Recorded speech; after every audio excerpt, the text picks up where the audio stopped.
Muy buenas noches, estimados colegas. El día de hoy nos une una vez más la pasión por el conocimiento de lo que es la evaluación formativa. Y hoy quiero empezar haciendo una breve reseña acerca de lo que es nuestra evaluación formativa.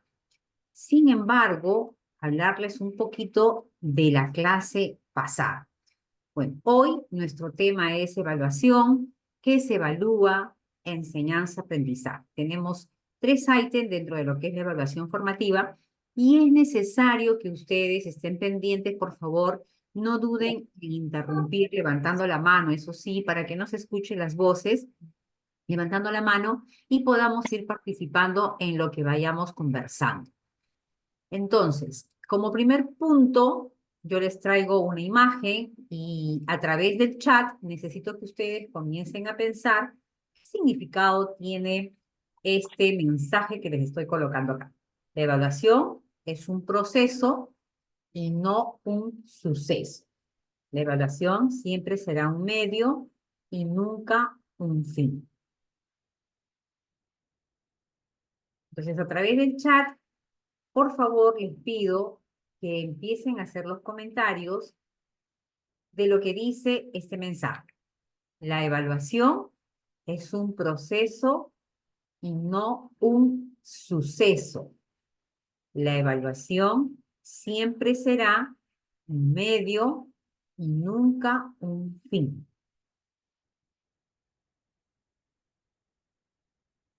A ver, ¿quién se anima? Voy a dejar de compartir. No sé si ya vieron bien el mensaje para poder hacer las respectivas opiniones acerca de lo que se ha mostrado, ¿no? La evaluación es un proceso y no un suceso. La evaluación siempre será un medio y nunca un fin. ¿Quién se anima a través del chat o de repente a través de su opinión argumentada en la sala? A ver, ¿los escucho o los leo? Muy bien, Jennifer.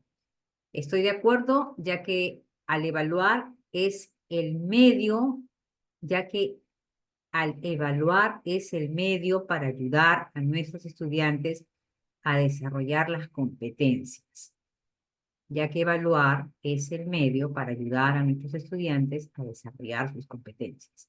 Bien, Jennifer. ¿Quién más se anima? A ver, volvemos. Ajá, que la evaluación es un instrumento que ayuda a llegar a nuestro objetivo. Es constante. Muy bien, muy bien. La evaluación es proceso porque se da durante toda la sesión y no un suceso, ya que de esta forma solo se vería el final. Bien, Janina. Muy bien, también Butler. ¿Alguien más que desea opinar? De repente, no a través del chat, sino expresarlo.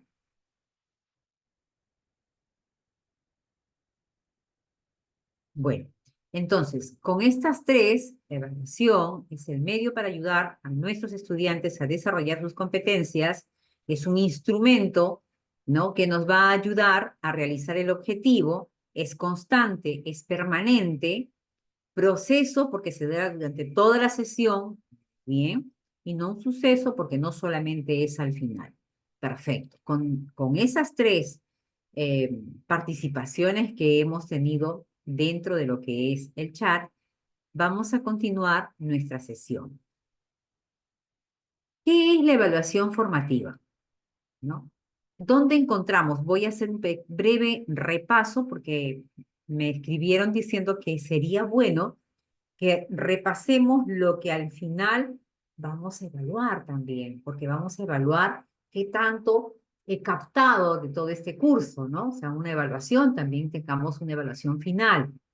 De proceso es la participación de todos ustedes, pero también tengo que tener una evaluación final para ver qué tanto han aprendido y cómo podemos hacer más adelante la retroalimentación en otros cursos de evaluación formativa. ¿Qué podemos ir mejorando? Entonces, ¿en qué documentos de gestión se encuentran contenido de la evaluación formativa? Necesito que participen abriendo sus audios para poder ser más constantes, porque si no, en el chat me escriben y yo tengo que dejar de compartir porque se pone al final, se pone un costado y la verdad que considero que la evaluación tiene como propósito determinar en qué medida se están cumpliendo las metas de calidad de nuestros estudiantes. Muy bien. ¿Quién dijo eso? Lucía. Bien, Lucía. Entonces, ahora vamos al repaso. ¿Qué documentos de gestión se encuentran contenido la evaluación formativa? ¿Quién me puede apoyar en la primera pregunta, que fue lo que vimos la semana pasada?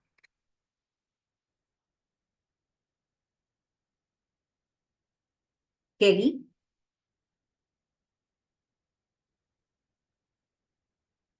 Kelly Araceli. Ok, Josiret, Josiret. Hola, buenas noches. No, no me permití activar. Ya En está. el currículo nacional, Ok, uno, el currículo nacional, perfecto. ¿Dónde más? ¿En qué documentos en de el, gestión? en el PAD En el PAD, ok. ¿Dónde más? y en el PCI. En el PCI, ¿dónde más? Ya, PAD, PCI y en el PI, en el plan anual. PI, muy bien. ¿Y en qué otro documento más? No, ya, hasta ahí quedé. Muy bien, pero muy bien, Josire. Lo has dicho muy bien. Inés, ¿deseas conversar? ¿Deseas hablar? ¿Deseas expresar? ¿Sí? No te permite hablar. Ok, ahí. Abre tu audio. Oh. No sé si podrías aperturar el audio, por favor, para no silenciar a todos. En el PAD, en el Muy PI, bien, en bien. nuestra misión y también en nuestra visión. Ok, documentos de gestión. Inés, Ujú, documentos de gestión. Recuerda que la misión y la visión están dentro de un documento de gestión. ¿Cuál es ujú. ese documento de gestión? Vamos, ustedes tienen que ser los mejores aquí, tienen que decirme así, así, así, así, activar nuestra memoria eh, profunda, nuestra memoria a largo plazo, no la de pequeñito, ¿no? No la de corto. Entonces, ¿cuáles son los documentos de gestión que rigen o que deben estar plasmados lo que es la evaluación formativa? A ver, ¿cuáles son? Ya lo han dicho, en el PI, perfecto, muy bien. Pero está preguntando en qué documentos de gestión. Sí, efectivamente, Noemí, en el PI, muy bien. ¿En cuál Ta- otro? También en nuestra organización de funciones mediante un organigrama. Ok, en el organigrama. Permítame un momento, por favor, menos de 30 segundos, un momentito.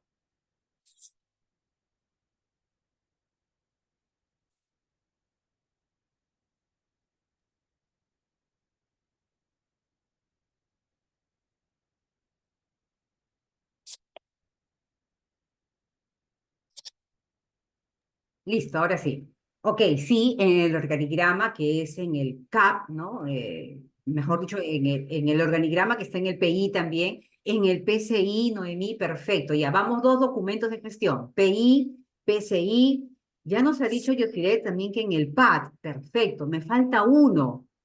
Falta un documento de gestión donde debe decir que también debe estar la evaluación formativa. ¿Dónde? Buenas noches. En el programa curricular de la Elmer, institución perfecto, educativa. en el programa curricular, sí, pero acuérdense que es un documento de gestión que lo realiza la institución educativa y el programa curricular se encuentra en el PCI. Muy bien, Ok. César, muy bien. En el reglamento interno o en el reglamento institucional. Son cuatro documentos importantes que van a hablar de toda la organización de la escuela o de la institución educativa. El PI, que se encuentra la misión y la visión, la identidad del colegio, lo que dijo Inés, y en el PI debe decir también la evaluación, cómo se va a realizar la evaluación. No se explica todo detalladamente, pero cómo se evalúa y qué evaluación va a tener la institución. En el PCI se desarrolla la evaluación formativa, que tiene sus procesos de inicio, proceso y final, la sumativa y la cualitativa. Se va a organizar. En el PAD se va a colocar lo que son las evaluaciones que ustedes van a ir realizando, el refuerzo escolar, la evaluación diagnóstica en el PAD. Y en el reglamento interno, como reglamento va a decir efectivamente qué cosa es lo que se va a evaluar, cuándo se va a evaluar, cómo se va a evaluar y todo lo que ustedes tienen que saber sobre la evaluación formativa y el padre de familia y el estudiante también. Entonces, recuerden que son 4 documentos. Como todos cuando estamos pequeñitos me decían, a ver, repite, A, B, igual.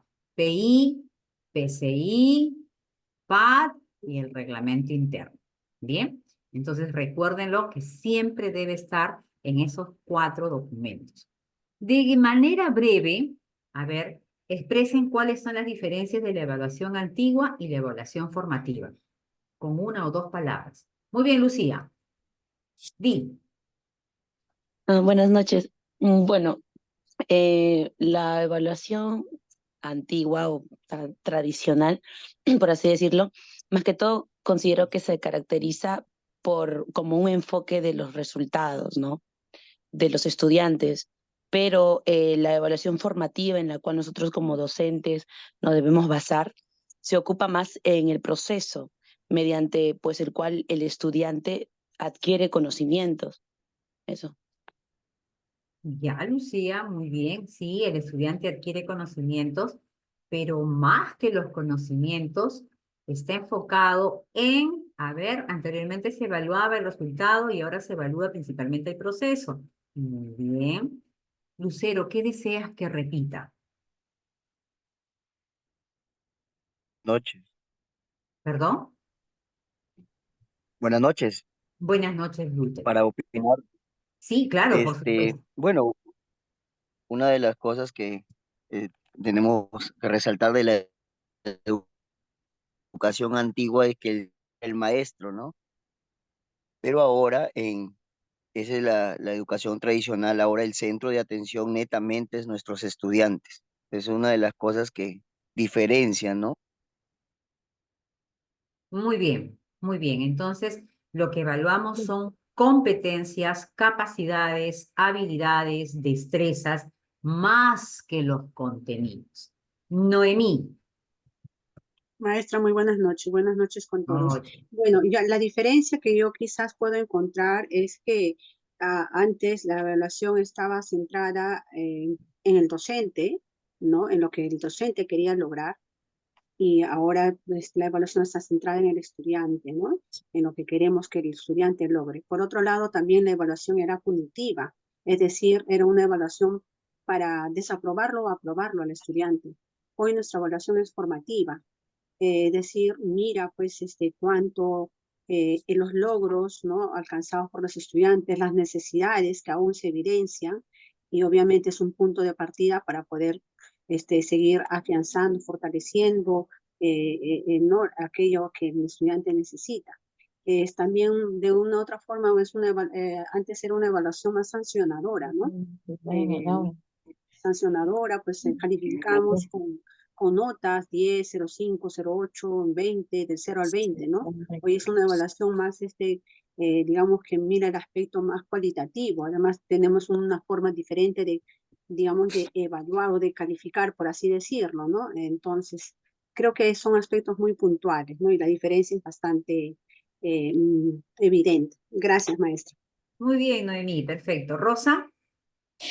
La educación antigua con la educación actual, hay una gran diferencia porque en la actividad en el aula antes, en la educación antigua, la enseñanza era la actitud del profesor y todo estaba centrado en lo que el profesor decía. En cambio, en la educación actual, ahora la actividad en el aula es el aprendizaje, donde el niño ya va desarrollando sus propias actitudes, se va centrando en lo que el niño importa, piensa y comienza él a expresar. Muy bien, Rosa. Perfecto. Vamos entonces por la tercera. ¿En qué nos ayuda conocer los pasos de la evaluación formativa. ¿En qué nos puede ayudar?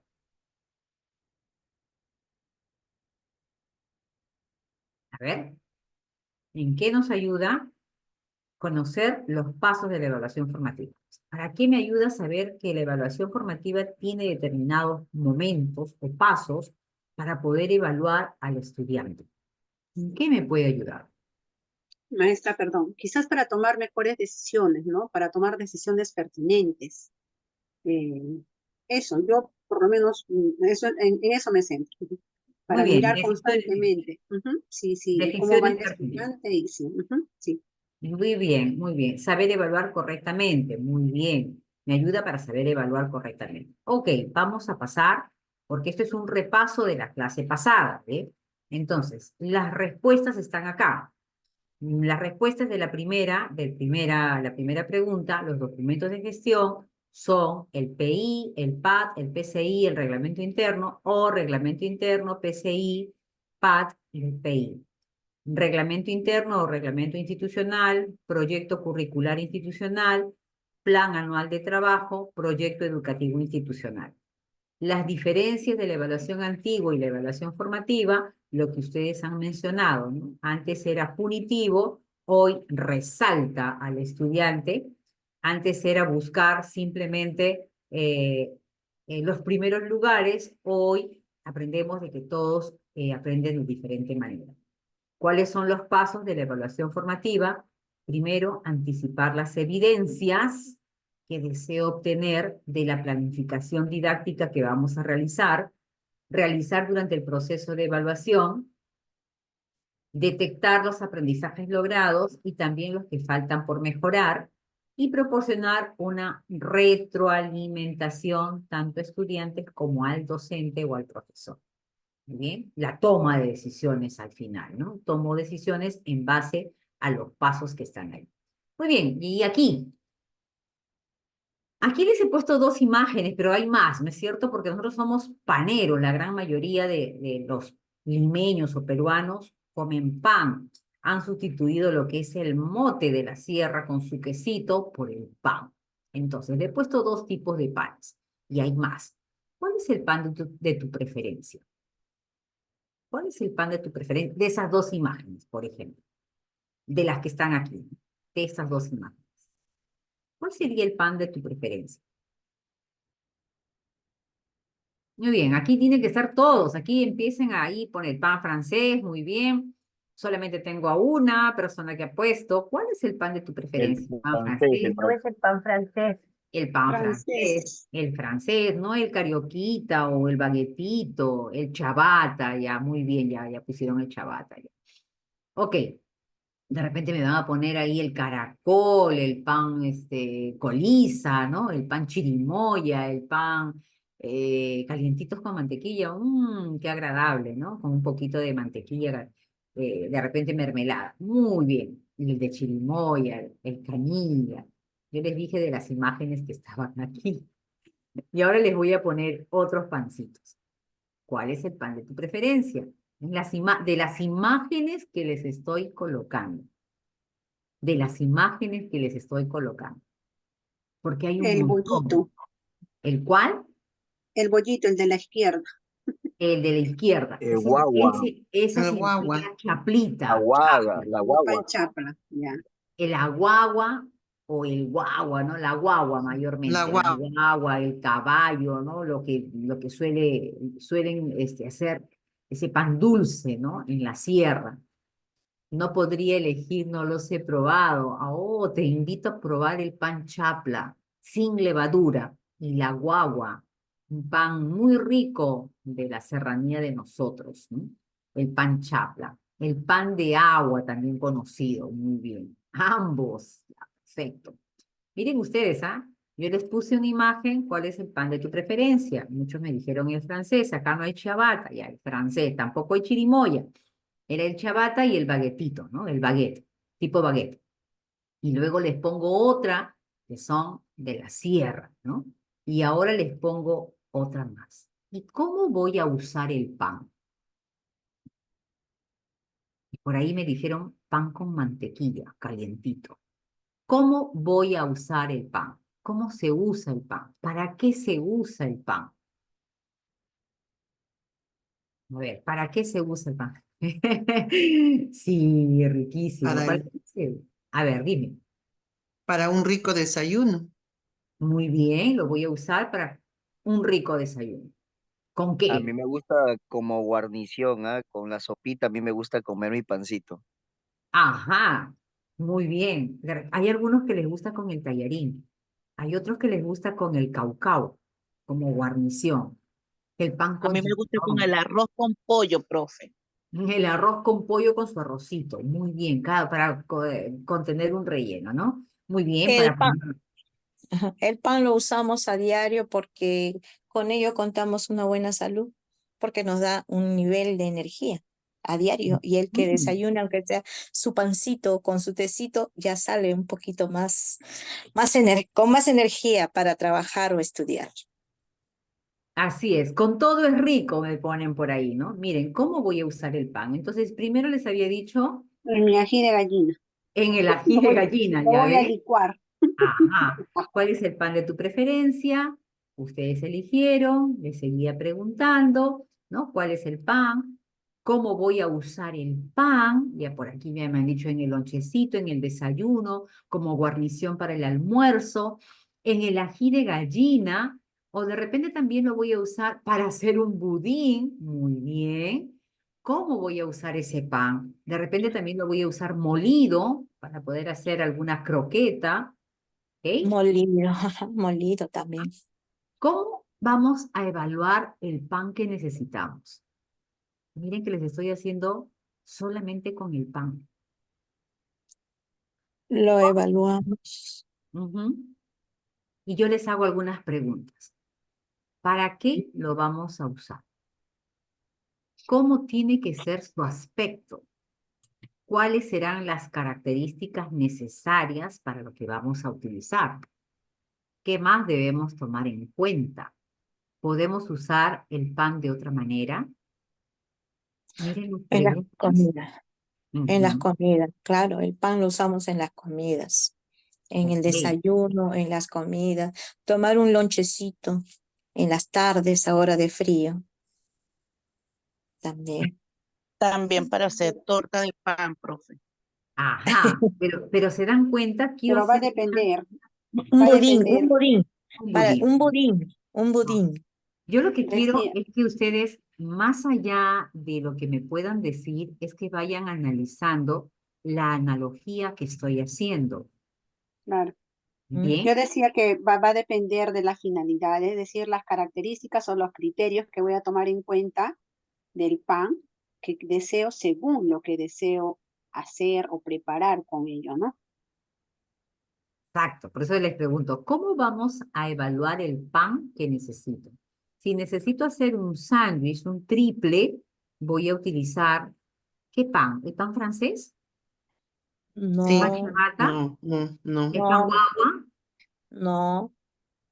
¿Qué tipo de pan voy a utilizar? ¿No? O sea, por eso es lo que vayan ustedes pensando cómo lo estoy Criterios, ahí relacionando. sería, Tiene por que ejemplo, tener Exacto, un criterio. Tendría que ser criterios. suave, Criterio. blando. Tiene que Ah, resolver determinadas características. exacto. Van a resolver determinadas Ujú. características de acuerdo a lo que yo voy a Voy utilizar. a, claro. ¿Ah? ¿Cómo debo tener en cuenta si es que tiene preservantes, no tiene preservantes, cuánto tiempo va a durar, ¿no? Todo eso es con Ujú. relación a lo que es el A pan, evaluar. a Ujú. evaluar. Entonces, A cuando evaluar. nosotros cocinamos, por ejemplo, voy a hacer un ají de gallina, ¿voy a utilizar un pan dulce o un pan No, salado? salado, El pan Salado, francés. un pan salado, un ¿no es pan así? salado. Ujú. Porque si Ah, es dulce, no va a salir bien mi ají de pollo o de gallina. no, pues. Todo eso es lo que yo voy a ir preguntando para evaluar lo que es el pan. En el caso Ujú. de un budín, ¿puedo utilizar pan dulce o pan salado? ¿O puedo utilizar ambos al mismo tiempo? Puede utilizar ambos.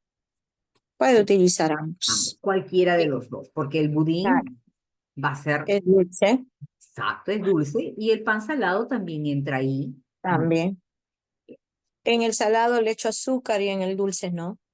Así es. Muy bien. Ahora vamos acá. Ya se han dado cuenta más o menos qué es lo que, cómo quiero llegar yo a lo que es la evaluación formativa, ¿no? Entonces, yo la pregunta que haría es, ¿todos podemos cantar con facilidad? ¿Todos No, podemos cantar? Sí, todos podemos cantar cantar. sí, pero con Todos. facilidad no. Mm. ¿Todos sabemos cantar? No. ¿En qué radica la Oh, diferencia? ¿Cómo el- identificamos las características? ¿Y cuáles serían los propósitos? De repente yo les puedo decir, quiero cantar, los pollitos dicen, y yo empiezo a cantar. Los pollitos dicen, pío, pío, pío. Entonces, podré cantar con facilidad, con entonación, con ritmo, con alegría. ¿Todos podemos cantar? Sí, todos podemos sí, cantar. todos. Ujú. ¿Todos sabemos cantar? Yo podría decir, No, los no. pollitos dicen pío, pío, pío, cuando tienen hambre, cuando tienen frío. Entonces, todos sabemos cantar. ¿En qué radica en qué radica la diferencia de aquel que me pueda cantar con entonación y desentonación? ¿En qué radica esa diferencia? ¿Cómo identificamos esas características? ¿Podríamos cantar en un coro todos? De poder No, podemos, El pero la, temor, la no, vergüenza. no. ¿se dan Se cuenta? tiene que evaluar la capacidad, las habilidades. Las habilidades. Claro. Interesante, Ana, cuando dice todos podemos, pero todos no sabemos. Muy bien. Ujú, Habilidades de las personas, efectivamente, ujú. las habilidades de las personas. Entonces, ¿cómo vamos a identificar esas características? ¿Podemos cantar? ¿Qué tenemos que hacer para educar nuestra voz, nuestro oído, y todos podamos cantar y que nuestra voz se escuche melodiosa y agradable? ¿Cuáles serán nuestros Hay que propósitos? entrenarla, saber respirar. Estrategias, Ajá, esa. estrategias de respirar, de hacer ejercicios, ¿no? De Muy bien. respiración, desde diafragma, cómo se debe de respirar, entonación, todo Muy eso. bien. Muy bien. Entonces, ¿cuál será el propósito? ¿No es así? ¿Cuál será el propósito que nosotros tenemos para poder decir que todos podemos cantar con facilidad? Sí, así es, efectivamente, la respiración y todo ello. Ok, una vez habiendo hablado sobre ello, decimos entonces que la evaluación formativa es un proceso sistémico basado en la recopilación de evidencias, de lo que ustedes han estado hablando, ¿no? Y que nos va a ayudar para brindar una retroalimentación con la finalidad de poder mejorar los aprendizajes de los estudiantes, dándole la oportunidad al docente para poder reflexionar sobre su propia práctica de enseñanza. Tiene que adoptar y ajustar estrategias, porque si yo veo que mi estudiante no está aprendiendo, inmediatamente tengo que ajustar esas estrategias, cambiar de repente para que el estudiante pueda aprender. No es, ay, no aprendió, ah, qué pena, pues. ¿No? Que su mamá le enseñe, que su papá le enseñe, yo ya enseñé. No, no es eso. Nuestra función no es esa. Nuestra función es que todos nuestros estudiantes puedan aprender. Para eso está la retroalimentación. Para eso está el reforzamiento que se necesita en cada uno de ellos. Desde inicial hasta la educación superior, por si acaso. No solamente en la base. Tenemos que planear nuestra sesión de clase. Muchas veces he visto que algunos comienzan haciendo su PPT, y hacen un pequeño mostrito. No, no, no, no, no. Primero, para poder hacer mi sesión de clase, tengo que saber cuáles son las capacidades que quiero despertar en el estudiante, cuáles son los contenidos que voy a hacer para que despierten esas competencias, capacidades, habilidades, para que pueda yo después evaluar. ¿Cuál es Yo mi propósito? evalúo y voy a saber si es que realmente ha aprendido a desarrollar sus capacidades. No ha aprendido el contenido, sino sus capacidades. Si sabe expresarse, si sabe dar una opinión argumentada, si sabe hacer una comparación, si sabe analizar, si sabe identificar. Acuérdense que identificar es la destreza o la capacidad más pequeñita, ¿no? Identifica esto, ¿no? Va a decir, esto es un lápiz, es de color tal, identifica, ¿no? Da las características. Entonces es lo más pequeñito que hay. Cuando ya empieza a analizar, descomponer para volver a unir y hacer la síntesis, ya va avanzando. Cuando comienza a argumentar una opinión, tiene que saber cuáles son las diferencias de otras cosas. Entonces, esa evaluación formativa es la que me va a ayudar a mí como docente a saber en qué momento tengo que interactuar con mi estudiante para poder saber si está aprendiendo.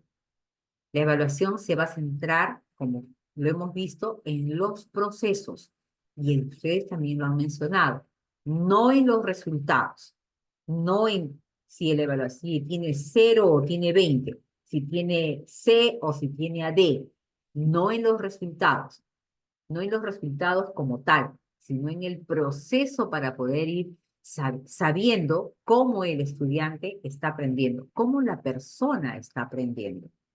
Tiene una función definitivamente que orienta y apoya a mejorar sus aprendizajes de cada uno de los estudiantes y como docentes apoyarlos en la partida de inicio de este proceso de enseñanza, ¿no? En el caso de los docentes.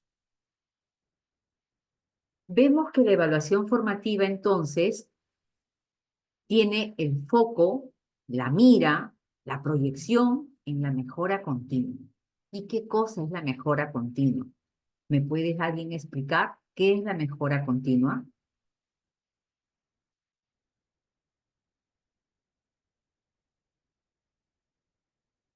¿Alguien puede explicar? Dice, la evaluación formativa pone el foco en la mejora continua de los aprendizajes de nuestros estudiantes. Muy bien, pero ¿qué es la mejora continua? ¿A qué se refiere como una mejora continua? Es propiciar, maestra, perdón, es propiciar, ¿no? Propiciar que nuestros estudiantes o que cada estudiante permanentemente desde un desarrollo de su propia autonomía vaya dándose cuenta de cómo va avanzando, qué logros va teniendo, qué necesidades tiene, qué dificultades ¿no? Se les presenta en el camino, cómo va a superar esas situaciones con las que se encuentre. El estudiante tiene que conocer también sus debilidades o cuáles son sus dificultades y también cuáles son sus habilidades o no que les va a ayudar a superar. Entonces, creo que por eso va, ¿no? Y la mejora continua es también brindarle al estudiante ese nivel de excelencia, ¿no? Que sepa encontrar, que sepa lograr altos estándares, ¿no? Es decir, el estudiante nosotros trabajamos desde mirando siempre el estándar, ¿verdad? El estándar que deseamos lograr, que deseamos que logre el estudiante, y entonces el estudiante debe tener claro eso, debe conocerlo, no es que conozca el estándar, pero es decir, brindarle de alguna otra forma precisa qué queremos que logre, qué queremos, cómo lo va a lograr. Y entonces esa mejora continua hace que el estudiante siempre busque la forma de poder tener mejores resultados en sus dominios, en sus habilidades, y además porque vamos en esa búsqueda de la excelencia, porque ese es uno de los puntos que quizás no estamos tomando en cuenta, ¿no? Y creo que para mí va en eso, ¿no? La mejora continua. Es decir, hay una frase bien clara que en la Biblia nos dice, ¿no? No busquemos siempre, en la vida no busquemos solamente lo bueno, sino busquemos lo perfecto. Claro que quizás puede parecer un poco hipotético, soñador, pero creo que de eso se trata, ¿no?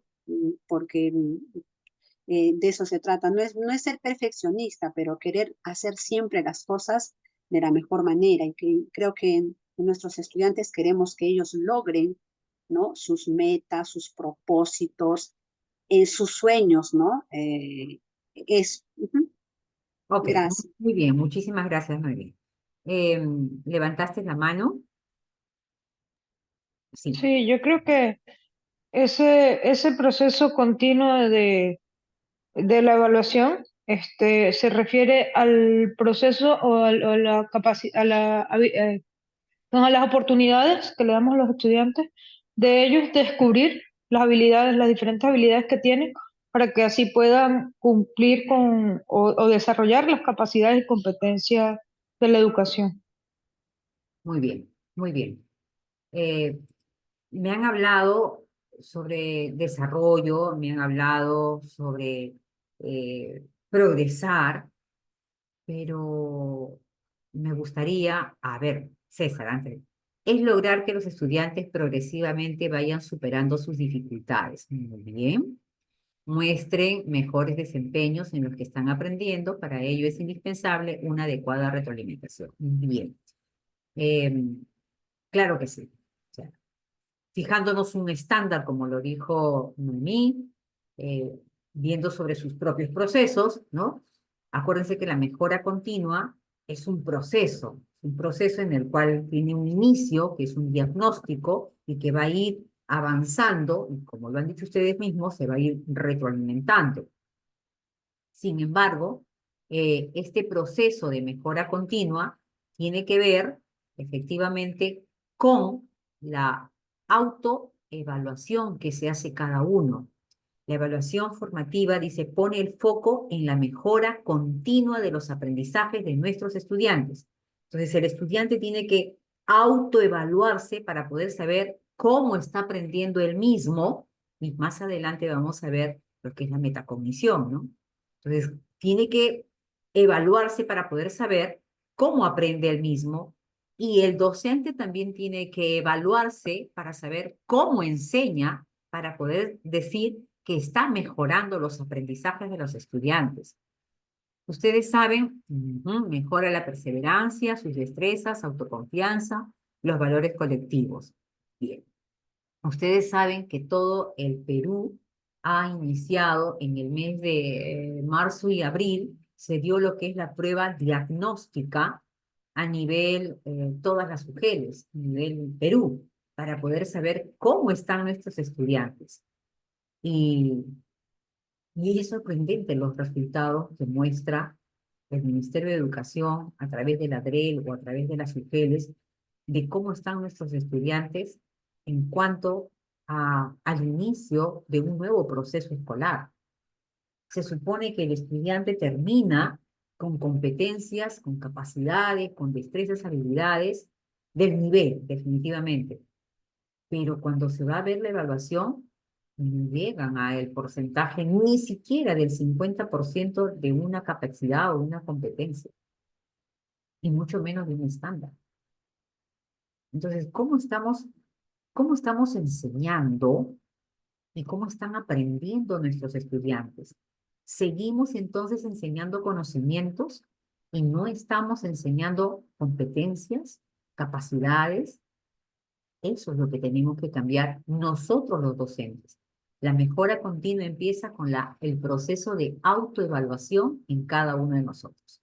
Si yo quisiera hablar de la mejora continua en cada uno de nosotros, es como mirarse al espejo todos los días en la mañana cuando te levantas y te echas el agua para lavarte la cara primero un momento, o te miras, ni siquiera te la pones el agua ya, solamente te miras y te empiezas a mirar, mira, mi ceja está más grande, ya creció los vellitos, me salió un granito, y acá me salió una manchita, te miras los dientes, me tengo que limpiar, me tengo que cepillar.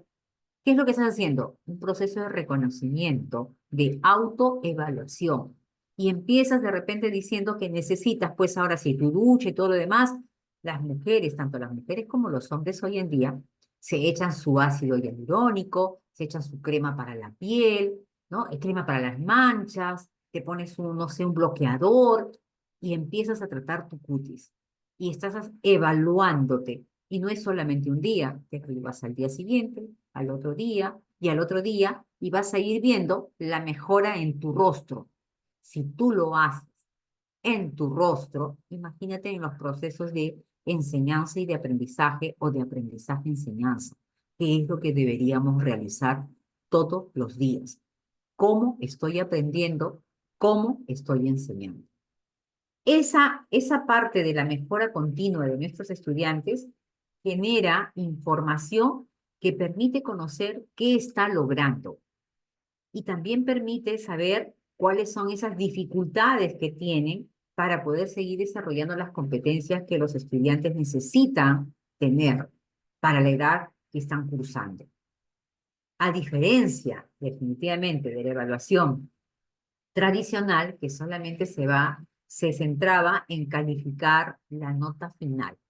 Y como lo dijo, no recuerdo quién, de 0 a 20, vigesimal. Si me presentas todo y está bonito con los dibujos, con las pinturas y todo lo demás, 20. No importa si el contenido no dice lo que tenga que decir. 20. Si me presentas un cuaderno de pura letra y que no tiene nada, o es pequeño, 17, 14, 15. ¿Pero por qué, profesora? ¿Por qué, profe? Dicen los chicos. Porque no le has dibujado, porque no le has puesto el corazoncito. Entonces, la evaluación tradicional era punitiva muchas veces, ¿no? Si no te aprendes todo lo que yo te estoy diciendo, entonces no estás aprendiendo. Y no es así. Por último, esta parte de acá, Rebeca Anijovic, nos dice que la evaluación formativa tiene 3 aspectos fundamentales. Una de ellas es comunicar a los estudiantes cómo van a ser evaluados. Es necesario que yo sepa cómo me van a evaluar, qué criterios van a tener para la evaluación, para que yo esté preparado. Es justo estar preparado para lo que me van a evaluar. Debo valorar el desempeño de las personas, de los estudiantes, a partir del análisis de las evidencias. Entonces, más adelante, la próxima vamos a ver qué son las evidencias. Y continuar con la retroalimentación a los estudiantes.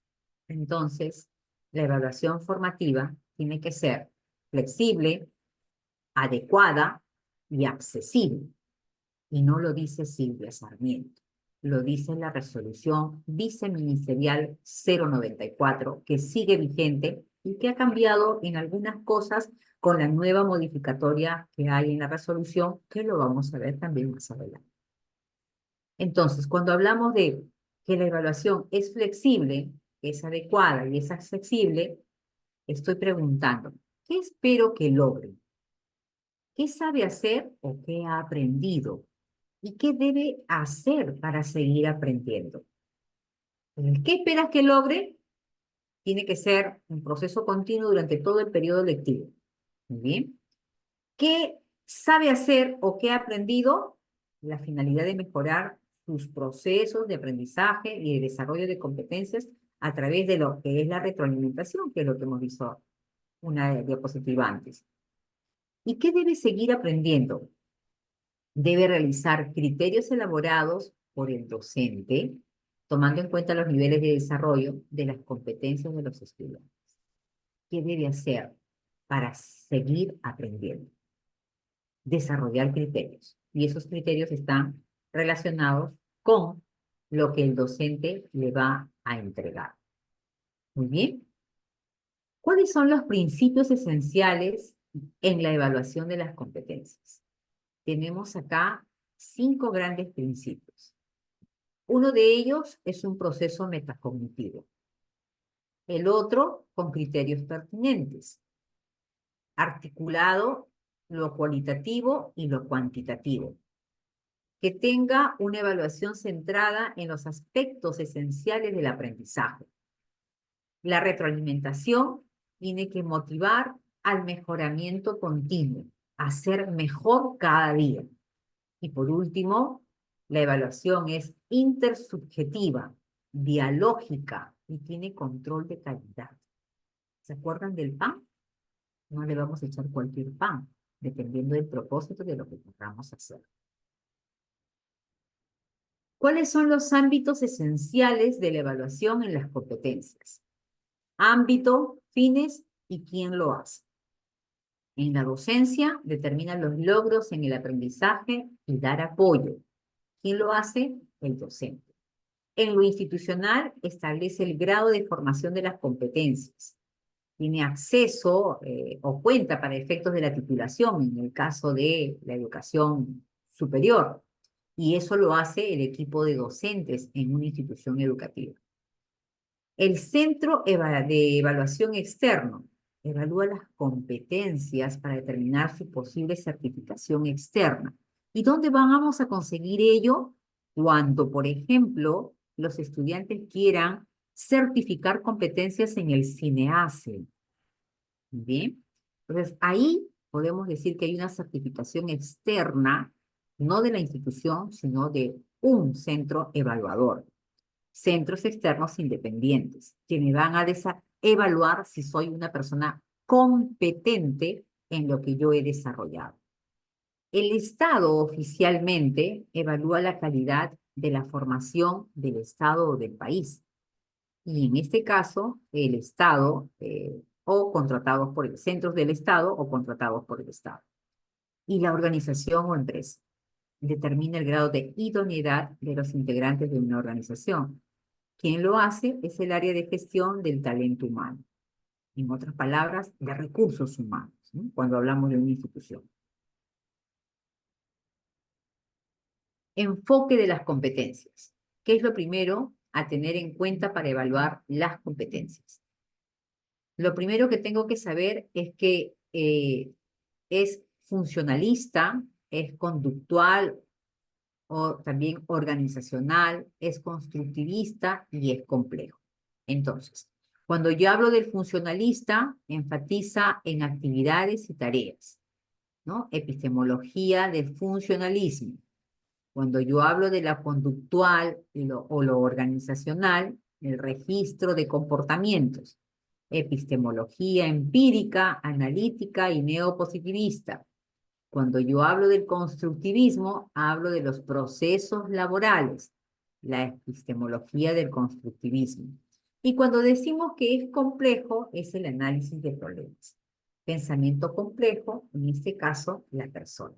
¿Qué es lo primero entonces que debo tener en cuenta para evaluar las competencias? Tengo 4, ¿cuál de ellas debo tener en cuenta?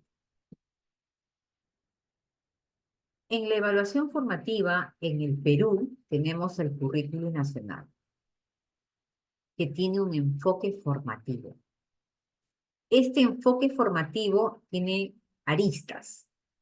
Tiene al estudiante, tiene al docente, tiene los instrumentos y tiene un proceso que nosotros le llamamos retroalimentación, y que es un proceso sistémico. Sistémico. El docente elabora y utiliza instrumentos. Los instrumentos van a ser utilizados en el estudiante. Si el estudiante no logra los procesos académicos, hará una retroalimentación, ¿quién? El docente, para que pueda realmente evidenciar que él ha aprendido, que recoge y valora, que elabora y que considera, ¿no? Que recoge y valora el docente a través de la evidencia. El estudiante va a elaborar esa evidencia que el docente ha planificado a través de los instrumentos. Y si no se da ese proceso, viene la retroalimentación. En cuanto a los pasos esenciales que se debe seguir en la evaluación, la pregunta es, ¿cómo es la metodología de la evaluación de las competencias? ¿Cómo será? Entonces yo empiezo. ¿Qué evaluar? ¿Para qué evaluar? ¿Con qué criterios? ¿Con qué pruebas? ¿Cómo determinar el nivel de aprendizaje? ¿En qué momentos evaluar? ¿Con qué estrategias? ¿Cómo informar? Y esto, si ustedes se siguen imaginando la primera parte que vimos, el PAN, ¿se acuerdan? Entonces, ahora vayamos a la parte educativa. ¿Qué evalúo? Saberes de la competencia. ¿Para qué evalúo? Para formar y valorar la idoneidad de la persona. ¿Con qué criterios voy a evaluar? Logros esperados en la competencia. ¿Con qué pruebas? Con evidencias concretas del aprendizaje. ¿Cómo determino el nivel de aprendizaje? Con matrices de evaluación. ¿En qué momentos debo evaluar? Diagnóstica, formativa, promoción y acreditación. ¿Con qué estrategias? Pruebas, portafolio, observación, simulaciones, etc. ¿Y cómo informar? Los logros, aspectos a mejorar y nivel de aprendizaje. Y aquí se habla de las conclusiones descriptivas. ¿Cómo informar? ¿Qué debemos hacer para evaluar? Comprender la competencia que se va a evaluar. Analizar el estándar de aprendizaje del ciclo. O sea, alguien dijo, ¿no? Tenemos que tener un estándar. Ese estándar lo tengo que conocer. Si no conozco el estándar en el cual estoy en mi nivel, o si estoy enseñando en la universidad, no conozco el perfil de egreso y qué cosa es lo que busca la carrera o el programa, entonces no voy a poder comprender la competencia que voy a evaluar. Tengo que seleccionar o diseñar situaciones significativas de aprendizaje, comunicar a los estudiantes que van a ser evaluados y cuáles son los criterios que voy a utilizar. No es que a mí se me ocurre, no es que yo quiero, es que yo vengo y evalúo, yo aquí soy el más y te evalúo cuando quiero. No, yo tengo que informar. Utilizar criterios de evaluación para construir instrumentos. Listas de cotejo, recuerden que es un sí o un no. Rúbricas de evaluación son procedimientos o procesos paulatinos que el estudiante va realizando. Entonces, una rúbrica me puede llevar a cómo está, si logró, no logró, si tomó la primera, está en proceso, porque solamente no descubrió nada, no hizo nada, no sabe señalar, no sabe profundizar. En la siguiente proceso, reconoce dos ideas principales, ya reconoció algo más, dependiendo de lo que yo quiero evaluar. Y cuando ya tengo ya logrado, ¿no? Ahí es reconoce las 5 ideas principales, reconoce las 3 ideas o las 10 ideas secundarias, señala las palabras nuevas, dependiendo de lo que yo quiera evaluar en la rúbrica. Valorar el desempeño de cada estudiante a partir del análisis de las evidencias. Retroalimentar a los estudiantes para apoyarlos de acuerdo al avance en el cual se hayan quedado. Ajustar nuestras enseñanzas. No se trata de terminar por terminar la programación curricular. No, pero es que los papás se van a quejar si yo no termino. Que se quejen. Lo importante es que todos salgan aprendiendo. Recuerden que no están enseñando contenidos, enseñan competencias, forman al estudiante para que sean competentes. La argumentación la pueden enseñar desde inicial hasta secundaria. Oiga, pero ¿cómo un niño de inicial me va a decir, cómo me va a argumentar? Niveles. ¿Te gusta? Sí, no, ¿por qué? Niveles. Niveles, ¿no? El de inicial dirá, no me gusta porque es ácido. Está expresando, está argumentando. Pequeñito, porque la argumentación se basa también en otros autores. Y este es en cuarto y en quinto, el estudiante dirá, Sarmiento en su libro tal dijo esto, y yo no estoy de acuerdo porque va a buscar información. Entonces hay niveles. Analizar, que sepa descomponer en su nivel. Entonces, eso es lo que se busca. Eso es lo que se necesita. ¿Por qué evaluar? Para conocer y medir los logros y los desafíos de los aprendizajes. Para ayudar en la consolidación y la apropiación del currículo nacional en las aulas. Para definir las propiedades de la política educativa y acciones a favor de nuestros estudiantes. Para informar al país de las mejoras en los logros de aprendizaje de los estudiantes. Y como vamos a entrar a un receso dentro de 3 minutos, quiero que busquen por ahí y me digan cuáles son las políticas educativas que el Perú tiene. ¿Cuántas políticas educativas tiene el Perú? 1, 2, 3, 4, 5, 10, 15, 20. ¿Cuántas son? Como docente debemos saberlo. ¿Cuántas son las políticas educativas que tiene el Perú? ¿Cuál es el rol de la evaluación formativa en el proceso de aprendizaje. Mejorar las prácticas pedagógicas de los docentes, lo dice Hatie en el año 2012.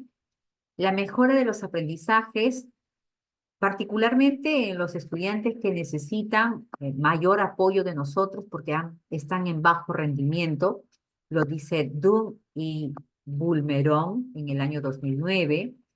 La mejora a través de la motivación de los estudiantes por aprender. Cowley y Macmillan en el 2010. Mejorar la motivación extrínseca. La intrínseca no es tan fácil porque va a depender de la persona. Mejorar el rendimiento promedio de un área al reducir la brecha entre estudiantes.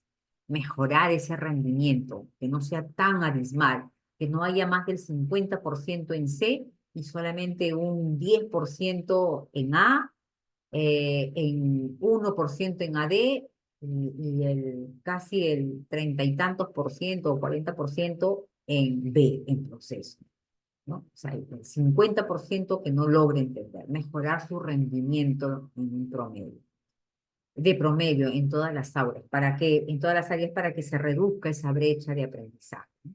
Ya se vienen las pruebas PISA también. La evaluación formativa debe darse de manera continua durante todo el periodo lectivo y podemos utilizar algunas pautas, algunas preguntas. ¿Qué se espera que logre el estudiante? Entonces, para ello, propósito del aprendizaje. ¿Cuáles son las características de mi aula, de mi salón, de mi colegio? Las características del estudiante. Y las características del estudiante también se encuentran en el proyecto educativo institucional. También se encuentran en el PCI, porque tengo que conocer para poder planificar. ¿De dónde vienen? ¿Son quechohablantes? ¿Son extranjeros? ¿De dónde vienen esos estudiantes? ¿De familias disfuncionales? ¿Cuáles son las características de estos estudiantes? De repente tienen problemas, son con problemas de aprendizaje.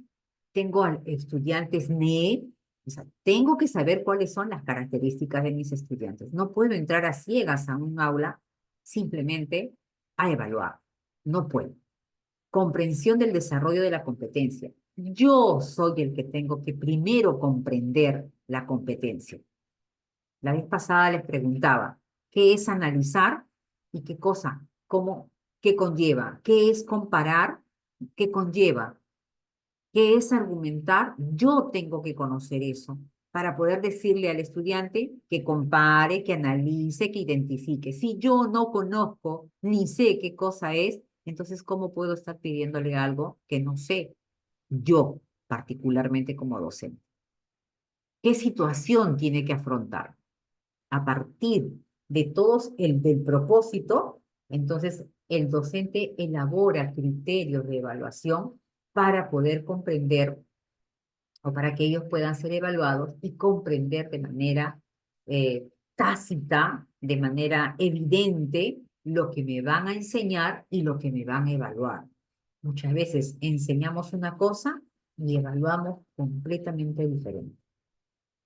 La implementación de la evaluación para el aprendizaje se encuentra en la resolución viceministerial 094. ¿Sí? Y hasta aquí hacemos un alto. ¿Qué significa evaluar competencias? Supone diseñar instrumentos, ¿no?, que ayude al estudiante a ejecutar las evidencias para que puedan realizar las tareas o las actividades que vamos a dejar de manera correcta, de manera que la competencia que es exigida se cumpla. ¿En qué se basa esta evaluación por competencias? En criterios. Porque compara el desempeño real, ¿no es cierto?, del estudiante en un momento determinado, claro está, con el desempeño asociado fijado a lo anterior. Vygotsky, acuérdense de Vygotsky, de la zona próxima. Luego hablamos del criterio de desempeño. Se define como un estándar o la calidad de ejecución de la competencia uniforme para todos. Y aquí hacemos el alto para continuar luego, después de este pequeño receso.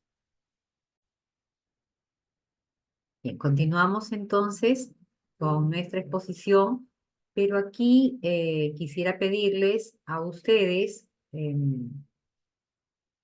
comentarios, porque he estado hablando, he estado exponiendo. Ahora sí necesito comentarios de ustedes, hasta dónde hemos llegado.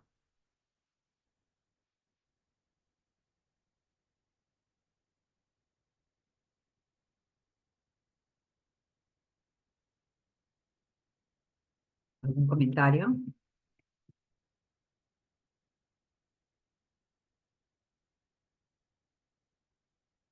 ¿Todavía sigo sola? No creo, ¿no? De lo que ustedes han escuchado, algo que deseen reforzar antes de continuar la otra parte. ¿Todo claro? Gracias, Ana. Maestra, quisiera hacer un breve comentario. Por Bueno, favor, Noemí. en todo caso, enfatizar lo que usted ya ha podido explayarse, ¿no? Respecto a la importancia que muchas veces creo que hay veces, no digo no digo que olvidamos, pero como que no lo tomamos muy en cuenta, ¿no? La autoevaluación, ¿no? Si queremos la mejora continua, ¿no? Centrado en la mejora continua. Muy pocas veces creo que estamos un poquito perdiendo esa mirada, ¿no? Sí, los maestros estamos evaluando, pero como que no se está, es más, hasta permanentemente podríamos decir, estamos realizando esta, ¿no? Evaluación, pero desde el maestro, ¿no?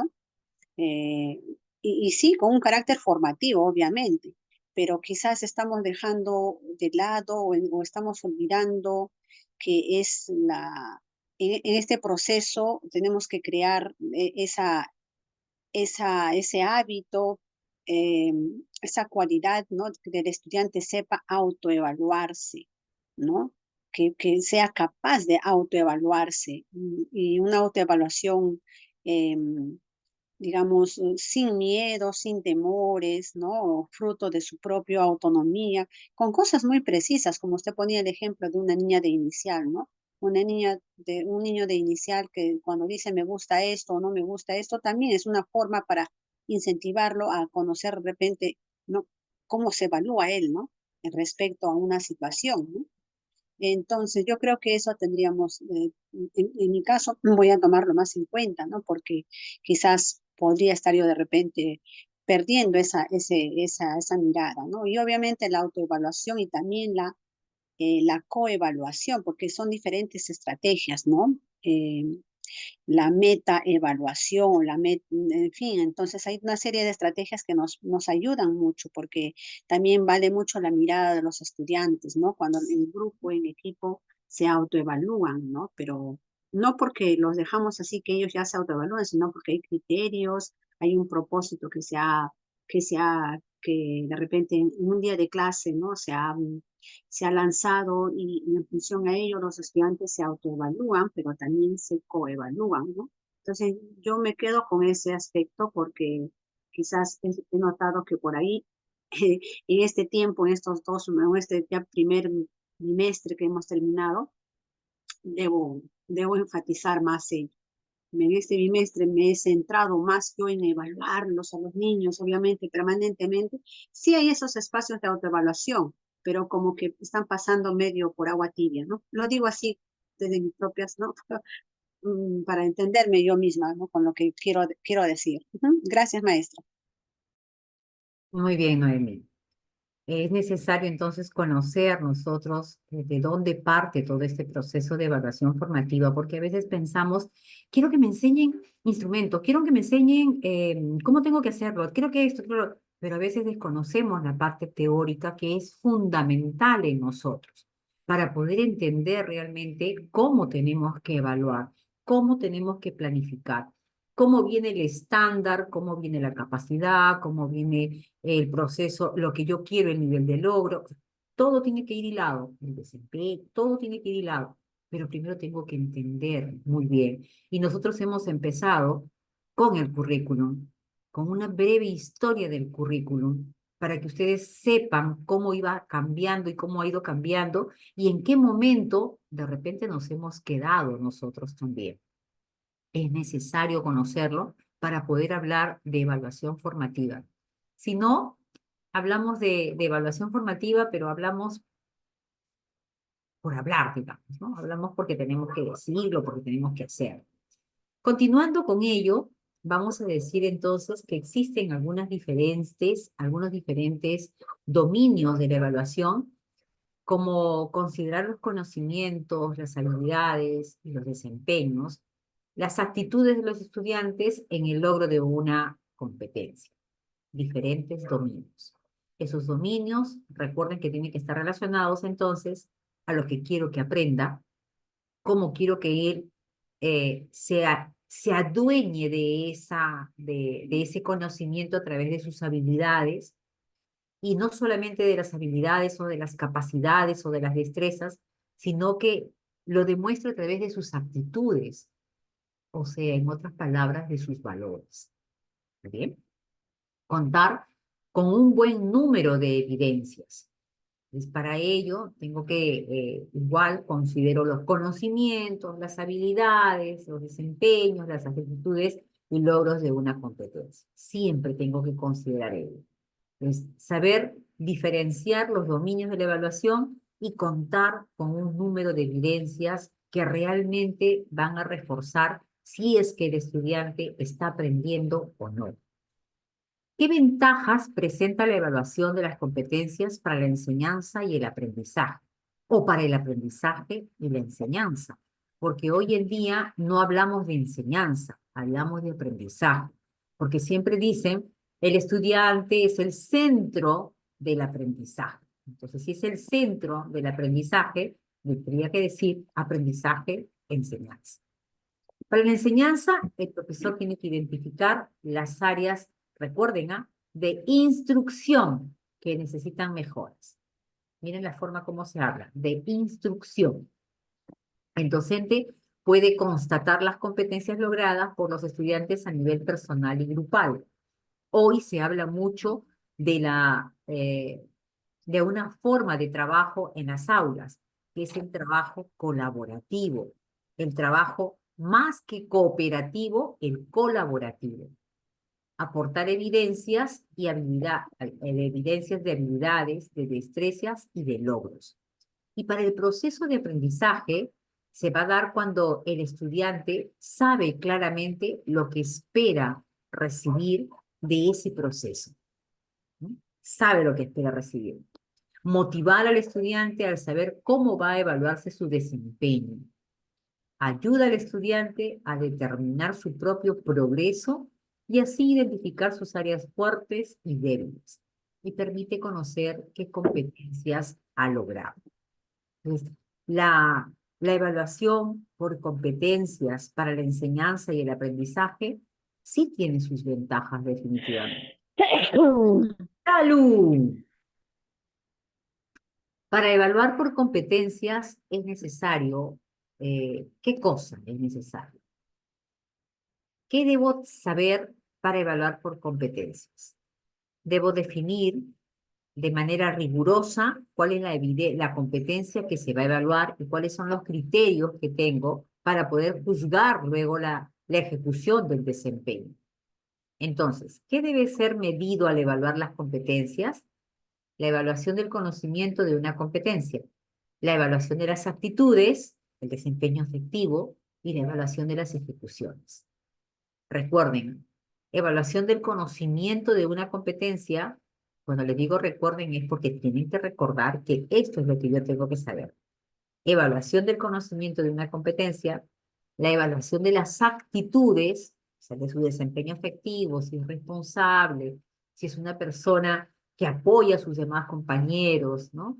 Si es respetuoso, ¿qué debo conocer de esas actitudes de esos estudiantes? Si es puntual, entonces yo voy a hacer mi lista de actitudes. Y la evaluación de las ejecuciones de las actividades que yo voy dejando. Esta evaluación de la competencia es un modelo de la educación que no desvaloriza por si acaso el conocimiento. A veces piensan, no, estamos trabajando por competencia, ya no tenemos que tocar los conocimientos, ¿no? Eso es falso.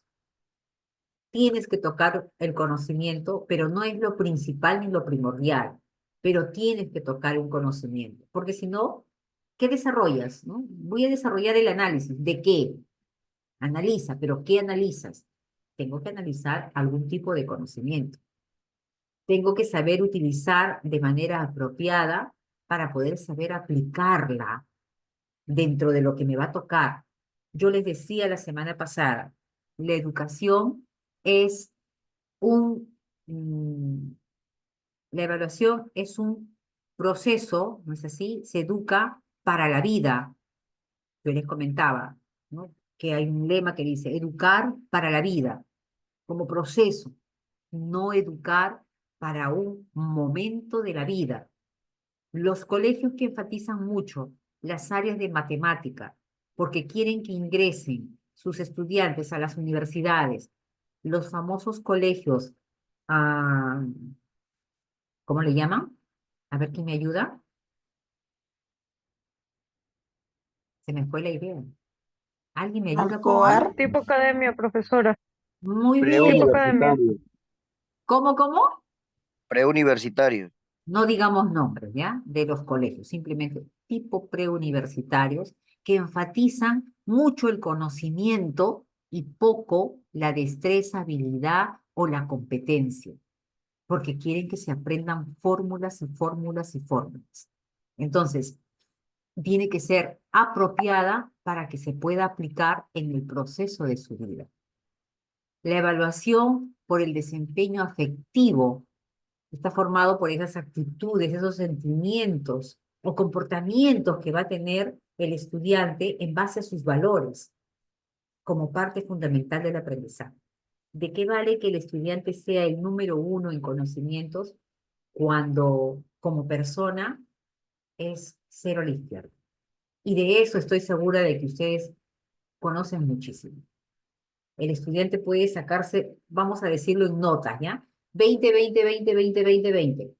Pero si tú le dices para ser solidario, si tú le dices si eres respetuoso, ves, observas que es respetuoso, ¿de qué vale, no? Que se saque en las competencias porque el contenido demuestra que es un pero en las actitudes no sabe compartir, es egoísta, respondón, pone apodos, entonces realmente no está desarrollando una competencia. Recuerden que las competencias tienen las características que fundamenta él. Sí, Jennifer, dime. Sí, Miss, es que creo que podríamos decir que uno de los mitos de la evaluación por competencia es que los maestros llegamos a pensar, o sea, cuando no se conoce realmente cómo es la evaluación por competencias, de que primero no evalúa conocimiento, ¿no? Se piensa que al hablar de competencias el conocimiento se queda a un lado. Y segundo, ay, se me fue la idea se me fue la idea de decirle del conocimiento, ajá. Y segundo, que no se evalúan actitudes y valores, como que se dejaron las actitudes a un costado y no se evalúan. Y realmente, pues, quizás como no están en los desempeños, pero sí están en los ejes transversales, ahí es donde está el error. Y creo que muchos hasta este momento pues todavía no sabemos, ¿no? Porque me incluyo, porque cuando uno está conociendo, desconoce, cuando no conoce, hay ignorancia en el tema, no se sabe utilizar realmente los enfoques, sino se colocan como requisito o requerimiento del que tiene que estar ahí en la programación, más no se le da el uso que debe ser. Efectivamente, Jennifer, tú lo has dicho y bien clarito. Copia y pega, porque muchas veces hacemos eso, porque no sabemos cuál es el sentido.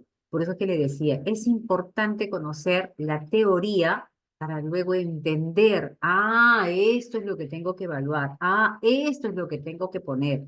Porque fácil sería yo presentarles acá un formato de cómo se hace y estoy segura que ustedes lo van a repetir y lo van a hacer como réplica. Pero la idea es que lo entiendan, que cada uno de nosotros pueda entender qué significa la evaluación por competencia. esa evaluación formativa que nos está pidiendo y nos exige el modelo educativo peruano. Lucía. Sí, buenas noches, maestra. Justo cuando usted mencionaba eso, pues es verdad, ¿no? Hay muchos colegios de que buscan el énfasis o claro, de poder, más que todo, poner prioridad en los cursos de matemática, comunicación, ¿no?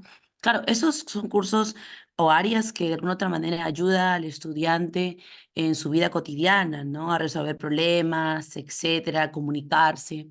Pero justo conversaba con un grupo de profesoras y mencionábamos que o sea, que mayormente algunos colegios no toman en cuenta tanto, siempre dicen que solamente los cursos más importantes son comunicación y matemática, pero ¿dónde están los cursos de, por ejemplo, de ciencia y tecnología, ¿no?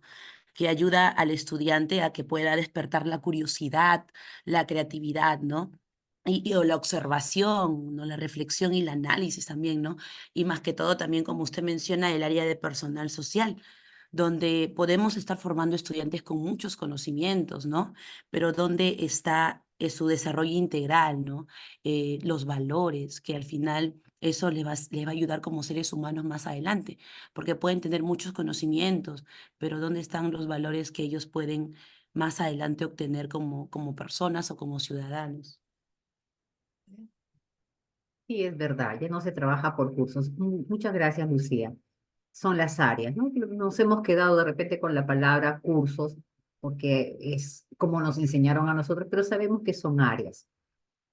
Sin embargo, hay algo que Lucía mencionó y a mí me gustaría eh, preguntar, ¿no? Preguntar a cada uno de ustedes, este, ¿cuáles son los cursos, digamos, o las áreas más importantes para la educación integral de los estudiantes? ¿Cuáles serían las áreas más importantes? Lo pueden escribir en chat, como también lo pueden decir de manera opinada, ¿no? Verbal. ¿Cuáles serían?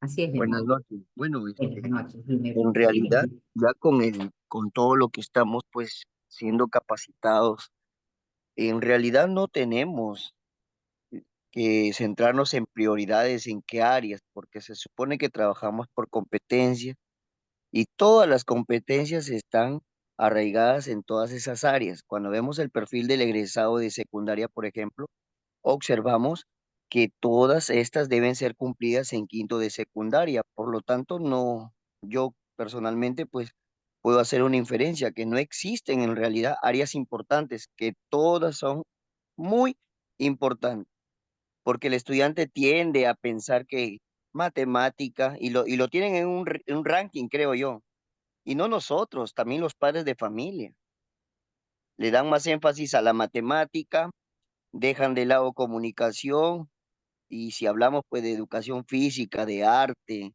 y los demás cursos, pues los padres de familia, los estudiantes, pues tienen todavía eso en la mente. Y es más, nosotros también cuando nos valoramos como profesionales, creemos que los de matemática deben ganar más, los de comunicación menos, y así nos categorizamos. En el ámbito educativo no creo que sea ese el criterio que debemos verlo, ¿no? Todos somos importantes de todas las áreas porque llevamos las competencias de forma complementaria, ¿no? Cada una de ellas. Excelente, Butler.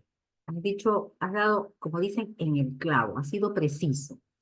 Has sido preciso en decir, no hay una área más importante que la otra, porque trabajamos por competencias. Pero aún los docentes no ven eso. Del 100% de docentes a nivel nacional, si tú le preguntas, porque todavía se les hace difícil el de áreas por cursos, si tú le preguntas cuáles son los cursos más importantes, ellos te van a responder lo que ustedes están diciendo.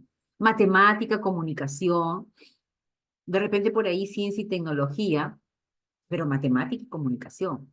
Es más, en la evaluación diagnóstica, ¿acaso se ha evaluado a todas las áreas de todas las competencias? Solo matemática y comunicación, ciencia y tecnología. Por ahí, sociales en algún colegio, de repente, que, o alguna institución educativa que quiso evaluar. Comunicación, comunicación. Entonces, si yo dijera cuáles son las áreas más importantes que no debe dejar de aplicarse, de enseñarse, o los cursos, si quieren llamarlo así, porque todavía no entendemos que trabajamos por competencias, ¿cuáles serían esas áreas o cursos que no deben faltar y deben ser prioritarios para la educación de nuestros estudiantes? A ver, Noemí. Sí, maestra, quería comentarlo, no el aspecto que usted está comentando, que está preguntando, sino en base a la pregunta que hizo antes. Bueno, me quedé pensando porque creo que todavía hay mucho trabajo desde el Ministerio de Educación por afinar respecto a los aprendizajes en la educación básica regular, ¿no? Es decir, a las áreas que tenemos que desarrollar en cada uno de los estudiantes, obviamente centrado desde el enfoque por competencias. Digo esto porque hay ciertos vacíos, como por ejemplo en la educación básica, vamos a hablar ya sea en primaria o en secundaria, en la educación básica regular, donde todavía aún hay vacíos respecto, por ejemplo, a los aprendizajes de la astronomía o de las ciencias espaciales, por ejemplo, ¿no? Si bien podemos decir hay las áreas de ciencia y tecnología, pero no, ni los textos tienen respecto a ello, ¿no? Eh, Cuando hablamos de arte y cultura, ¿no?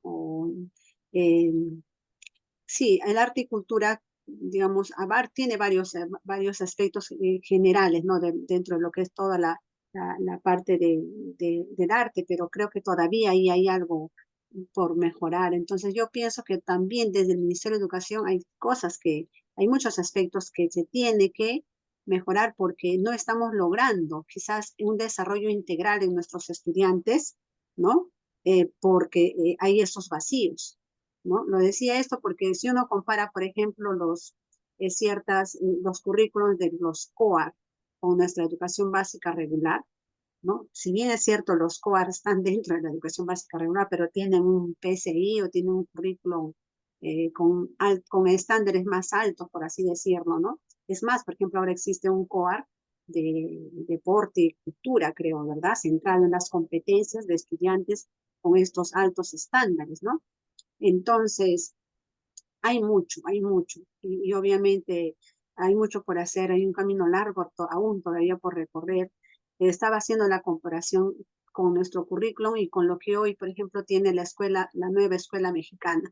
Y ellos, por ejemplo, ponen mucho énfasis en lo que es el pensamiento complejo, ¿no? El pensamiento crítico, ¿no? Como áreas. Qué excelente, ¿no? Nosotros antes quizás teníamos la filosofía, hoy no sé por dónde estará la filosofía, ¿no? De manera más, digamos así, tal cual, ¿no? De manera literal. Eh, en fin, yo creo que hay un camino largo por aún todavía, después de nuestro currículum que desde el 2016 ha sido puesto en marcha, estamos en 2024 y aún queda mucho por hacer. Gracias. Muchas gracias, Noemí. Jennifer.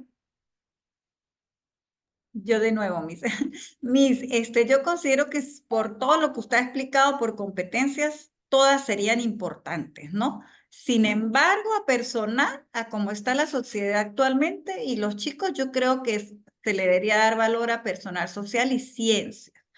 A mí ciencia me parece muy bonita porque pide que el niño ejecute, evalúe, diseño estrategias, ¿no? Lo invita a investigar y es la que menos se utiliza. Y personal social por el tema de los valores, la identidad nacional y la parte emocional que hay que trabajar, ¿no? Que se puede trabajar allí.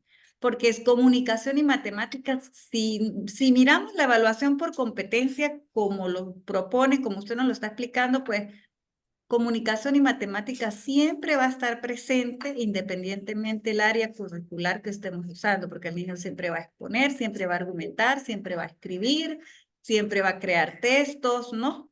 Entonces, y la matemática igual, cuando hago un experimento, cuando hago cualquier cosa, el niño puede contar, puede resolver problemas, puede hacer hipótesis, puede sacar cálculos, regla de 3. Entonces, creo que habría que empezar por cambiar ese paradigma del uso de la matemática y aplicarlo en la vida diaria o en las diferentes estrategias que usamos en el aula, que siempre está presente, ¿no? Sobre todo con los más pequeños, de inicial y primaria, ¿no? Para darle las bases sólidas a los chicos.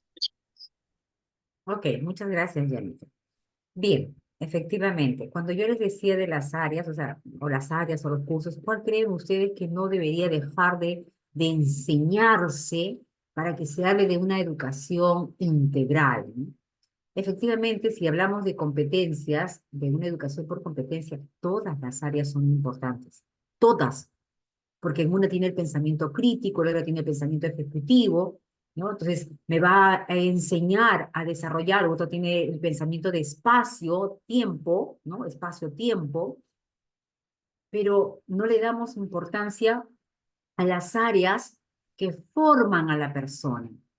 ¿Y cuáles son las áreas que forman a la persona?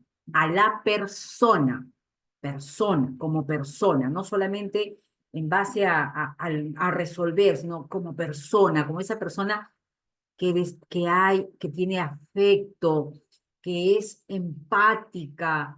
¿Cuáles son esas áreas que no deberían dejar de enseñarse, de formar en el estudiante? Increíblemente hay un estudio que dice, una de ellas es arte, porque arte tiene creatividad, porque arte tiene matemática, porque arte tiene comunicación, porque arte tiene sociales, porque arte tiene DPCC, porque arte tiene y encierra todo, porque es tu cultura. ¿Se dan cuenta? Pero sin embargo, le damos menos importancia a la educación artística. Y en primaria, discúlpenme los profesores de primaria, muchas veces utilizamos el arte para poder completar matemática, comunicación, ciencias sociales o de repente ciencia y tecnología o ciencia y ambiente, ¿no? El área que falta por desarrollar. ¿Se dan cuenta? Entonces, cometemos muchas veces errores. Uno es arte para poder formar a la persona en la sensibilidad, para poder formar a la persona en la creatividad. Ser creativo es el arte. Al principio les decía, todos podemos cantar, desde que somos pequeños. Todos sabemos cantar, no porque te mutilaron. Un ratito, yo sí sé, un momentito. Otra área que no debe faltar de darle la importancia del caso, otra área es educación física. Ya nos decían nuestros antepasados, no sé quién lo dijo, a ver quién me ayuda. En mente sana, cuerpo sano y mente sana y cuerpo sano. A ver, ¿cómo era? ¿Quién me ayuda ahí? Cuerpo Ajá, sano, mente sana. muy bien, Yaciré. ¿Se acuerdan? Educación física. Y en algunas instituciones hasta sacan educación física porque es una pérdida de tiempo, es lo que dicen. Cuando ahí podemos ver el equilibrio de la persona, el control de la persona, el cuidar su persona como persona, ¿no? El cuerpo, templo de vida de cada uno de nosotros. Sin embargo, no le damos la debida importancia. Y otra área que también es muy maltratada es el área de educación religiosa. Recuerden que el ser humano es un ser espiritual. Así digan, soy agnóstico, soy ateo, soy lo que sea, el ser humano es un ser espiritual. Y por ser un ser espiritual, por tener alma, espíritu, necesita saberse amado, saberse querido, y que ama y que quiere a otras, y en su medio ambiente y todo lo demás. El área de educación religiosa, no estoy hablando específicamente de educación religiosa católica, el área de educación religiosa, que te ayuda a creer primero en ti mismo, que va relacionado también con casi todas las áreas. Sin embargo, a esas tres áreas que forman a la persona, la dejamos de lado. La dejamos, permítame por favor, Josiret, igual, discúlpenme, ¿están tocando la puerta? 30 segundos, 30 segundos.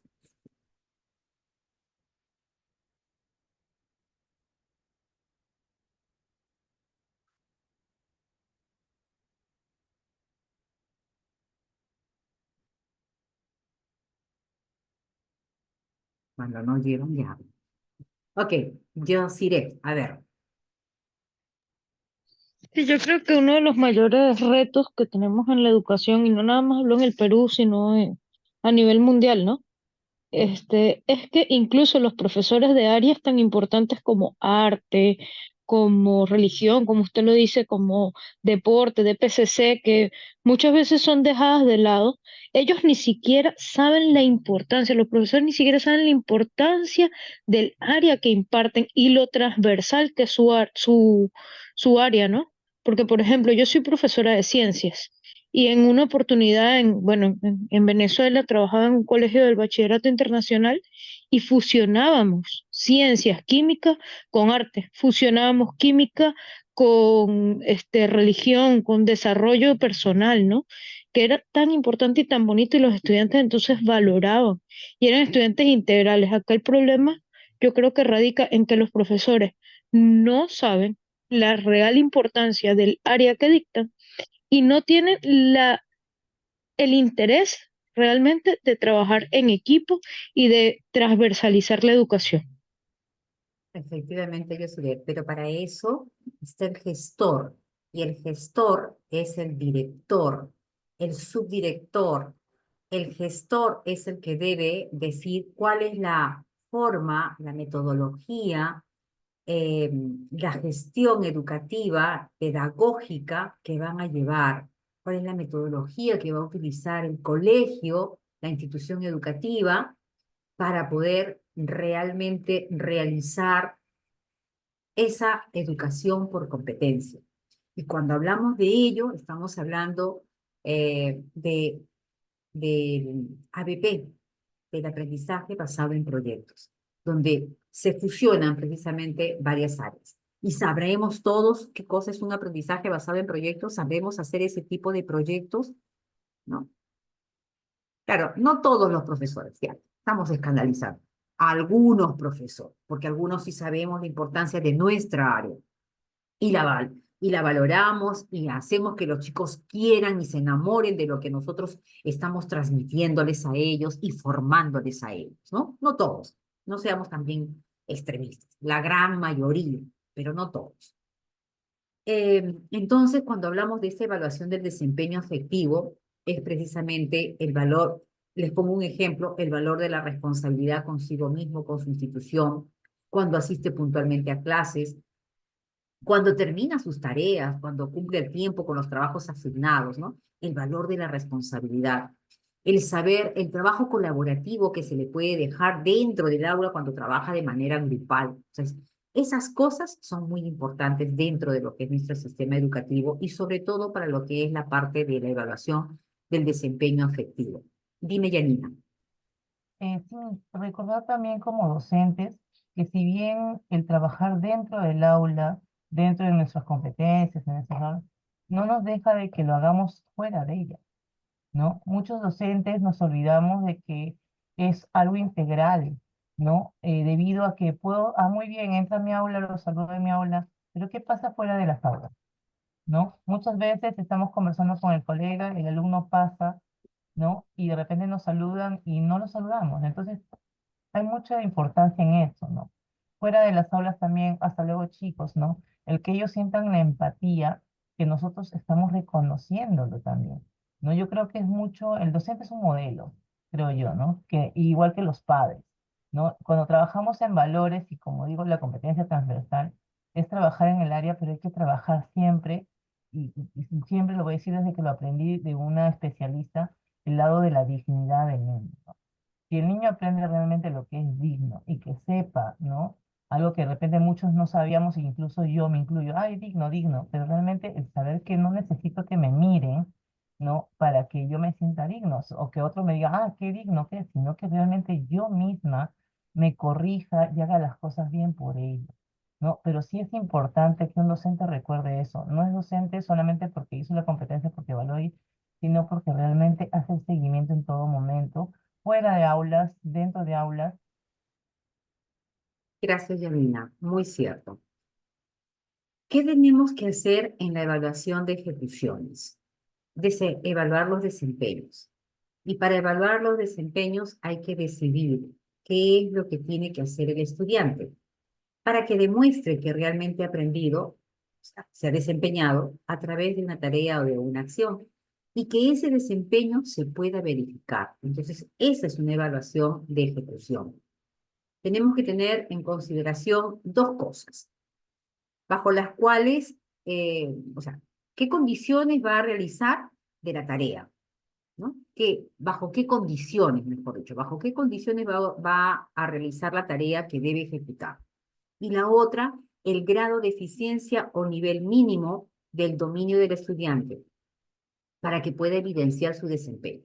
Es un grado mínimo de eficiencia o nivel, para eso están las rúbricas, ¿no? Para poder saber dónde lo voy a trazar. Entonces, la evaluación de ejecuciones es muy importante. Y aquí quiero mostrarles algo sobre la experiencia de aprendizaje.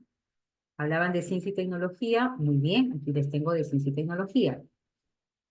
Hay una situación, el rescate de los animales amenazados del Perú, una situación. El propósito para estas 2 semanas es que los estudiantes investiguen y conozcan sobre diferentes animales que se encuentran en peligro de extinción y cómo promover su protección y conservación. Se les plantea este reto. Si fueras un experto en la conservación de los animales de nuestro país, ¿sobre qué animal investigarías? ¿Qué información compartirías sobre ese animal para ayudar a valorarlo y protegerlo? Con la información recogida en esas 2 semanas, los estudiantes elaborarán fichas y se les presentarán a otras personas para sensibilizarlas sobre la protección de los animales. Miren, voy a decirles ahí, bueno, mejor les pregunto a ustedes, ¿eh? En la segunda semana, los estudiantes aprenderán qué significa que una especie se encuentra amenazada y reflexionarán sobre el rol que desempeñamos todos en la protección y cuidado de los animales. Van a proponer 5 acciones que puedan realizar para ayudar a enfrentar la situación de peligro de diferentes animales. Además, elaborarán tablas de frecuencia y gráficos de barra para presentar de manera visual los datos sobre los animales en peligro de extinción. Por último, tendrán la posibilidad de saber más sobre algunos animales amenazados, las razones por las que están en peligro de extinción y algunas formas de velar por su cuidado.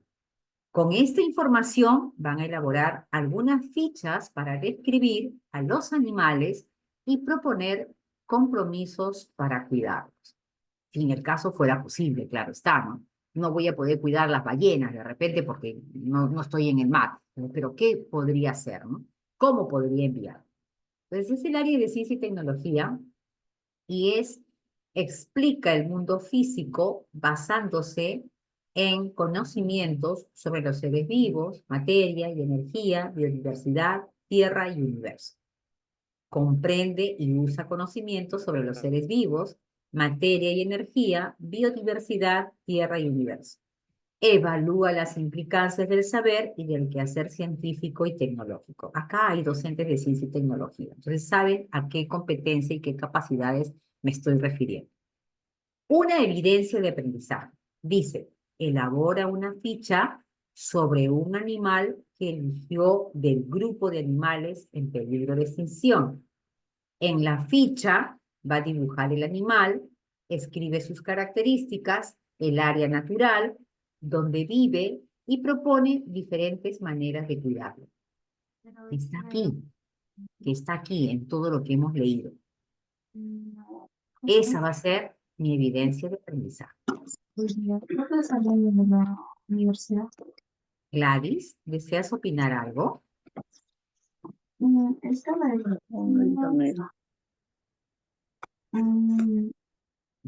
Ok, entonces aquí tenemos lo que correspondería a una experiencia de aprendizaje.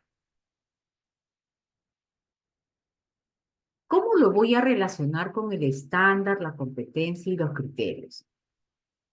La competencia explica el mundo físico basándose en conocimientos. Ahí está la competencia. La capacidad comprende, aquí está, en rojito, aquí he puesto el estándar del ciclo, ¿no? Del estándar del cuarto ciclo, y lo rojito es lo que está aquí, en todo lo rojito. Y lo verde está aquí, opina sobre los impactos de diversas tecnologías. El desempeño describe las características y necesidades de los seres vivos, describe cómo el hábitat proporciona a los organismos recursos para satisfacer sus necesidades básicas, opina sobre los impactos de diversas tecnologías en la situación de problemas relacionados. Entonces, en la capacidad van a poder ustedes encontrar a través del estándar dónde se relacionan, cómo se relacionan. Y ahí está la competencia. Entonces, cada uno de ustedes en sus áreas respectivas van a tener que relacionar a qué parte del estándar se está refiriendo para yo poder saber cuál es la capacidad que voy a trabajar. Y tengo que lograr realmente el estándar. Continúo. Aquí tengo una evidencia de aprendizaje. Dice, elabora una ficha sobre un animal que eligió del grupo de animales en peligro de extinción. En la ficha dibuja al animal. Escribe sus características, el área natural donde vive y propone diferentes maneras de cuidar. Ahí está su ficha. Eligió el papagayo, el lorito, ¿no? El nombre. Y comienza cómo es, dónde vive, ¿no? Porque está en peligro de extinción y así. Comienza cada uno a decir, elige su ficha. Ahí está, explica en base a evidencias documentadas con respaldos científicos relacionados a, porque va a buscar información, porque esto no le viene del Espíritu Santo. Tiene que buscar información acerca del animal que se encuentra en peligro de extinción. Y para ello, búsqueda de información. Luego va a tener sus criterios, ¿no? La estructura de los seres vivos, elige un animal, describe las características, identifica el área natural donde vive, opina, pues argumenta, ¿no? El argumento que pone en peligro el animal de extinción y propone acciones para cuidarlo. Ahí está. Así es como yo comienzo a elaborar mis evidencias de aprendizaje para luego evaluar esas evidencias. No evalúo porque hizo un buen trazo, porque dibujó bien, porque no se equivocó en las tildes. No evalúo eso. Yo evalúo de acuerdo a los criterios que yo estoy considerando según lo que he planteado. Claro que puedo corregir también la tilde, la letra, la caligrafía, la ortografía, pero eso no es lo principal. Lo principal es los criterios. Le puedo dar un pequeño peso a eso y ponerle en observación. Cuida, ¿no? Porque le puedo poner ahí, ¿no? Muy buen trabajo desarrollado. Sin embargo, cuida tu ortografía y caligrafía, pero no estás evaluando ello. Estás sugiriendo que siga mejorando su ortografía y caligrafía. Lo que tú vas a evaluar es que tenga los criterios que tú has pedido, no descuidando lo otro, definitivamente. ¿Qué entendemos por la retroalimentación? Esto es de manera general porque en la próxima clase hablamos nuevamente de las evidencias, del desempeño, de algunas cosas más para completar en instrumentos, que es la última clase. Qué rápido, ¿no? Cuando hablamos de la retroalimentación, estamos hablando precisamente de qué es lo que necesita el estudiante o en qué le está faltando para poder completar la competencia que realiza. Entonces, en la evaluación para el proceso de aprendizaje, tengo que hacerme preguntas. ¿Qué debo seguir aprendiendo? ¿Qué se espera que logre el estudiante? ¿Y qué sabe hacer o qué ha aprendido el estudiante? Para que yo pueda decir realmente, este niño necesita una retroalimentación. Este estudiante de quinto, de cuarto o de nivel superior necesita que lo retroalimenten. Porque recuerden que no todos aprendemos al mismo ritmo. No todos. Hay una imagen de unas plantitas y hay alguien que les está regando, ¿no? Deben haberlo visto. Hay plantitas que necesitan abundante agua y hay plantitas que solamente necesitan unas gotitas de agua. Entonces, no todos aprenden al mismo ritmo. Necesito yo darle de diferente manera para poder ver si es que está aprendiendo. Mi propósito de aprendizaje tiene que ser lo principal. Tengo las evidencias y según las evidencias voy a saber si es que el estudiante necesita y me tengo que hacer las preguntas para poder iniciar lo que es el proceso de la retroalimentación. ¿Qué es la retroalimentación? Es devolver a la persona la información que describa sus logros o progresos en relación a los criterios de evaluación. La resolución 094. Calidad de retroalimentación. Hay una retroalimentación elemental, hay una que es descriptiva y la que es por descubrimiento y reflexión. La elemental indica o señalas el procedimiento es correcto o no es correcto. Es la elemental. Brindas la respuesta correcta, de frente. Las descriptivas ofreces elementos para poder mejorar su trabajo. Sugieres detalles para que sea más específico y lo que le falta para poder lograr que sea mejor. Y cuando hay por descubrimiento, y vas hablando con la persona para ver en qué ha fallado, cómo ha fallado y cómo puede mejorar. Porque esa es la intención, que él mismo descubra o ella misma descubra qué es lo que está faltando y que reflexione sobre lo que ha aprendido. Cuando hablamos de la retroalimentación, ¿qué sabe hacer o qué ha aprendido el estudiante? Lo que habíamos preguntado. Para ello, tengo que tener bien en claro cuáles son mis evidencias de aprendizaje y qué nivel de logro ha alcanzado en la competencia.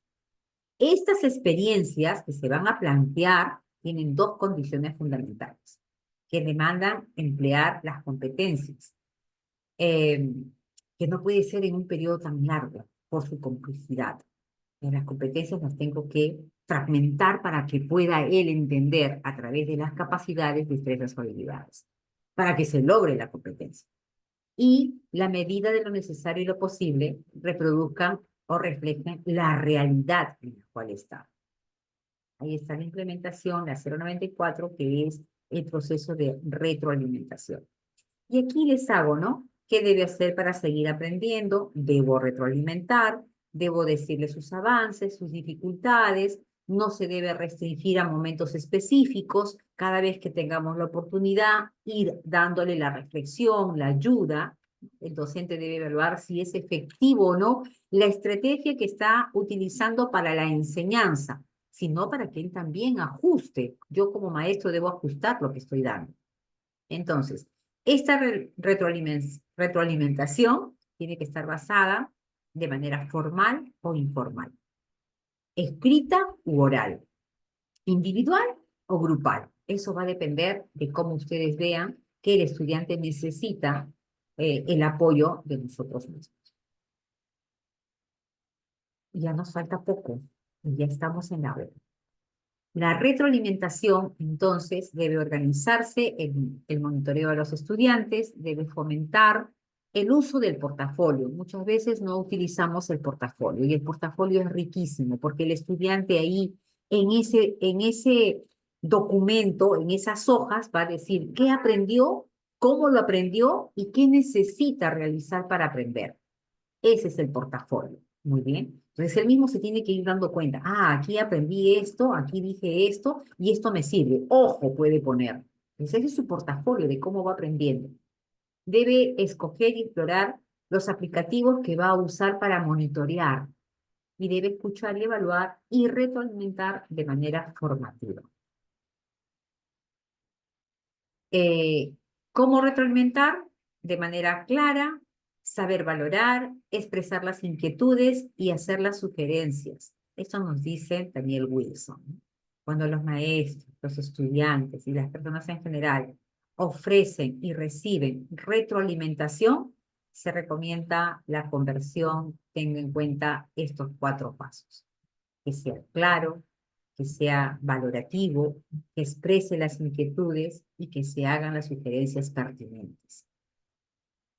¿Qué es clarificar? Realizar preguntas acerca de los aspectos. Estas preguntas van a comprender ideas que comparten los estudiantes sobre su trabajo. ¿Qué veo? ¿Qué observo? ¿Qué datos me brinda? ¿Qué otra información necesito? Clarificar las dudas que tengo. ¿Qué es valorar? Es enfatizar los puntos positivos del trabajo que ha logrado, que cree realmente un clima de confianza para el proceso de aprendizaje de la persona. Siempre debemos destacar las fortalezas.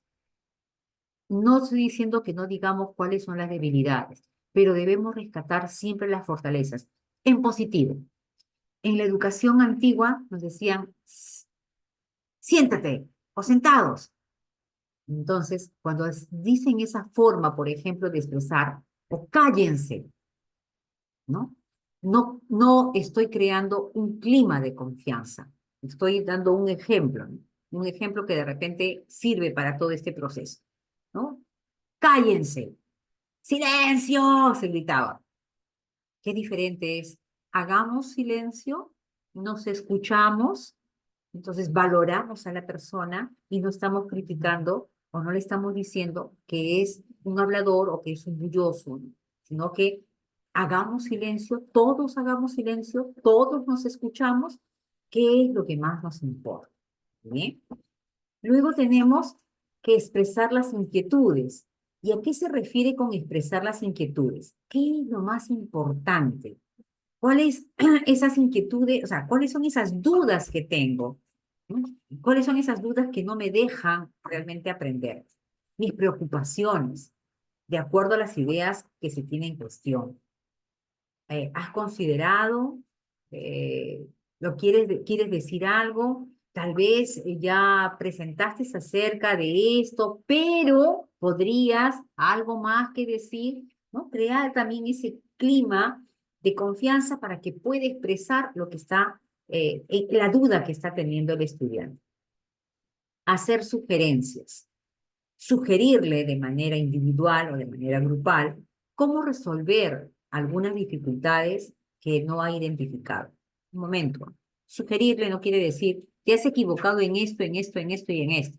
Sugerirle es hacer que él reflexione acerca de qué es lo que está fallando, qué cosa es su debilidad, para que pueda entender mejor sus trabajos.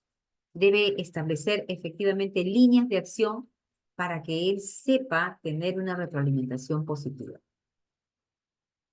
Las formas que nos pide la resolución viceministerial 094, de manera formal, informal, escrita, individual o grupal, como lo hemos mencionado, ¿no? Entonces aquí, por ejemplo, este es un problema de una etapa, porque no solo se requiere una operación para resolverlo, porque estábamos ahí en la pandemia, ¿no? Y nos enviaban los chats, los chicos.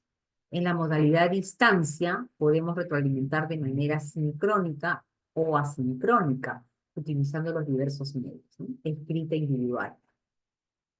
Acuérdense que la tecnología vino a quedarse y no se ha ido, ¿ah? No es que ya regresamos todos y ya no tengo que utilizarlo. La retroalimentación incorrecta es cuando decimos la información errónea al estudiante, indicándole que es correcto cuando es incorrecto o viceversa. Entonces, cuando es incorrecto, hay que decirle que no es correcto, pero con mucho tino, porque recuerden que son personas y que nos gustaría que nos traten como que tú tratas. Entonces, me trato bien, yo también quiero ser tratado bien. Cuando no se tiene preparado, cuando no se tiene la seguridad de esa información suficiente respecto al conocimiento que está ocasionando que el estudiante tenga incertidumbre, dudas y que no pueda aprender a desarrollar sus competencias, no el conocimiento, no el contenido. Miss, aquí le mando mi tarea. Hola Marina, veo que has respondido que la pachamanca se hace en el campo, deberás colocar en la tierra. Ok, o sea, ya le dijo la respuesta y acá debió haberle preguntado de repente, ¿no es cierto? Aquí es una retroalimentación incorrecta porque te doy la respuesta y ya, terminé contigo. Lo ideal hubiera sido, ¿y dónde se hace la pachamanca? ¿En qué parte? ¿Cómo se hace la pachamanca? Para que piense, indague, investigue. ¿Se dan cuenta qué diferente es? Otra, rúbricas de evaluación de desempeño. Señalar únicamente si la respuesta o procedimiento de ese desarrollo es correcto o incorrecto, ¿no? La pregunta es si estás seguro o no de tu respuesta. Es darle respuesta correcta o bien al ejercicio. Lo que hablábamos hace un momento de una retroalimentación elemental. Buenas noches, bonito afiche y muy buena ortografía. Ya está, te vi, elemental, listo. Ya, eso es suficiente, es elemental. En la descriptiva es dar elementos de información para que pueda mejorar su trabajo. Es describir aciertos y dificultades, sugiriendo en detalle qué hacer para mejorar, ¿no? Entonces, por ejemplo, muy bien, Alexis, corregimos, dice refuerzo, debe decir refuerzo, ¿no? Entonces, muy bien, Kevin, corrige tus adivinanzas la palabra que dice adivinanza, por lo que se debe adivinaza, por la que se debe decir adivinanza. Entonces estoy corrigiendo de manera descriptiva. Reflexiva o por descubrimiento lo que hemos hecho. Pregunta, respuesta, llevándolo a la reflexión. Entonces ahí les estoy dejando y como esto se lo voy a subir para que ustedes puedan leer. Guiar al estudiante para que él sea quien descubra realmente en qué se equivocó y cómo puede mejorar su desempeño. ¿A ustedes no les gustaría eso? En vez que le digan, ¿sabes qué, Silvia? Te equivocaste, ¿no? Porque la respuesta correcta es esta. No. Si, por ejemplo, alguien por ahí dice algo que no es, yo diré, bueno, sí, alguien más quiere fundamentar y cuando hay alguien más que quiera fundamentar, se dirá la respuesta correcta para que la persona pueda reflexionar. Lo que he dicho no era lo correcto, pero lo que han dicho además sí. Y mejoro mi expresión en ello.